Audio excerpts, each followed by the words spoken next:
बाबू बीर कुंवर सिंह इस देश से और समाज से अंग्रेजों को खदेड़ने का काम किया था।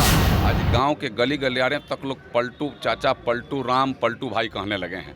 तो कब कहाँ कब पलटेंगे, कब क्या कह रहे हैं, कब क्या कह देंगे, अभी इस बात से अब हमें लगता है कि किसी को विश्वास नहीं रहा। आपको चुल्लू भर पानी में स्वयं डूब करके मर जाना चाहिए कि आप शराबबंदी भी किए और आप शराब भी मिल रहा है और आप कह रहे हैं कि जो पिएगा सो मरेगा। बिहार की 40 और देश में 400 से ज़्यादा। नमस्कार, आप देख रहे हैं बिहार इन शॉर्ट्स। मैं हूं आपके साथ रोहित। आपको बता दें कि आज बीजेपी के द्वारा बाबू बीर कुंवर सिंह विजयोत्सव समारोह का कार्यक्रम मनाया जा रहा है। अब इस कार्यक्रम को लेकर महागठबंधन के लोगों का कहना है कि वोट बैंक को साधने के लिए बीजेपी ये कार्यक्रम कर रही है। अब देखिए, महागठबंधन के लोगों के बयानों पर पलटवार करते हुए बीजेपी सांसद जनार्दन सिंह सिग्रीवाल ने महागठबंधन की सरकार पर जोरदार हमला बोला और साफ साफ कहते दिख रहे हैं कि अगर बाबू बीर कुंवर सिंह को भी अगर ये सरकार जात के नज़र से देखती है तो इससे बड़ा नकारापन सरकार का और कुछ भी नहीं हो सकता है। क्या कुछ कर रहे हैं बीजेपी सांसद जनार्दन सिंह सिग्रीवाल, पहले आप वो वीडियो देखिए। अभी अगर हमें लगता है कि बाबू बीर कुंवर सिंह जी को अगर जाति के नाम पर अगर यह सरकार देख रही है तो इससे नकारापन कुछ नहीं हो सकता। बाबू बीर कुंवर सिंह राष्ट्र के थे, बाबू बीर कुंवर सिंह राष्ट्र का नेतृत्व किया था। बाबू बीर कुंवर सिंह इस देश से और समाज से अंग्रेजों को खदेड़ने का काम किया था और उनके सेना के कमांडर यहाँ दलित समाज के लोग थे, पिछड़े समाज के लोग थे।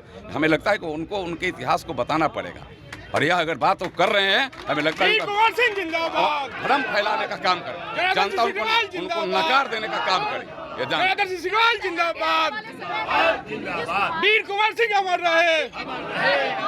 वो पाएगा, संभव है क्या? जिंदाबाद जिंदाबाद। एकजुटता के रास्ते पर नीतीश कुमार है, क्या संभव है? देखिए, अब तो नीतीश जी को आज गांव के गली गलियारे तक लोग पलटू चाचा, पलटू राम, पलटू भाई कहने लगे हैं। तो कब कहाँ कब पलटेंगे, कब क्या कह रहे हैं, कब क्या कह देंगे, अभी इस बात से अब हमें लगता है कि किसी को विश्वास नहीं रह गया। वो कुछो का वो कह सकते हैं और उनके लिए कुछो माफ है, लेकिन जनता नहीं माफ करने वाली है। उनको याद रखना चाहिए। मुआवजा भी अब नीतीश कुमार देना ही पड़ेगा। वह तो बीजेपी ने पहले ही कहा था, हमारे नेताओं ने पहले ही कहा था कि जिस तरीका से जहरीली शराब और शराब नीति आपकी पूरी की पूरी फेल है, वो धरती पर कहीं दिख नहीं रही है, तो वैसे ही उससे जहरीली शराब पीने वाले उन परिजनों को आपको मुआवजा देना पड़ेगा। जैसे घटना दुर्घटना में जैसे मुआवजा देते तो वैसे देना पड़ेगा और आज उन्हें देना पड़ा। कल तक ये कहते थे कि जो पिएगा सो मरेगा। अरे नीतीश कुमार जी, अरे मुख्यमंत्री जी, आपने शराबबंदी किया है और बिहार में शराब अगर मिल रही है तो आपको शर्म नहीं आती है? आपको चुल्लू भर पानी में स्वयं डूब करके मर जाना चाहिए कि आप शराबबंदी भी किया और आप शराब भी मिल रहा है और आप कह रहे हैं कि जो पिएगा सो मरेगा। यह बात हमें लगता है कि कहीं भी तारतम्य नहीं बैठाता, कभी तुक नहीं आता। हम किसी को कहें कि यह बंद हो गया और हम उसको आ करके हमारे सामने खड़ा है, इसका क्या मतलब होता है? इसका मतलब कि हम फेल हैं या फिर हमारी नीति फेल है या फिर हम उतना सोच नहीं रहे हैं, यही बात हो सकता है ना। और यह बात तो स्वयं उनके सामने है। इसलिए जो मरा है उनको अगर लेट से ही सही अगर नीतीश कुमार जी मुआवजा दे रहे हैं और देने की घोषणा उन्होंने किया है तो कम से कम पलटू और पलट करके भी अभी इस सही राह पर यहाँ आकर के इस क्षेत्र में खास करके शराब से मरने वाले लोगों के लिए वह खड़ा है। 2024 में कितने सीट बीजेपी लाएगी? 40, यहाँ 40 और देश में 400 से ज़्यादा। बिहार के 40 और देश में 400 से ज़्यादा।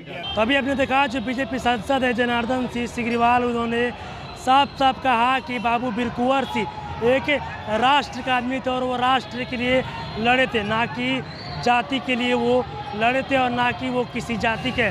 और वही नहीं, जनार्दन सिंह सिग्रीवाल ने 2024 लोकसभा चुनाव को लेकर बड़ा दावा भी कर दिया और साफ साफ कहा है कि 2024 में बिहार में 40 में तो 40 सीट और पूरे देश में 400 सीट से ऊपर सीटों पर बीजेपी की जीत होगी। और भी क्या कुछ कह रहे थे बीजेपी सांसद जनार्दन सिंह सिग्रीवाल, अपने इस वीडियो में देखा। बस इसी तरह की तमाम खबरों के साथ अपने साथ जुड़े रहे। तब तक के लिए धन्यवाद।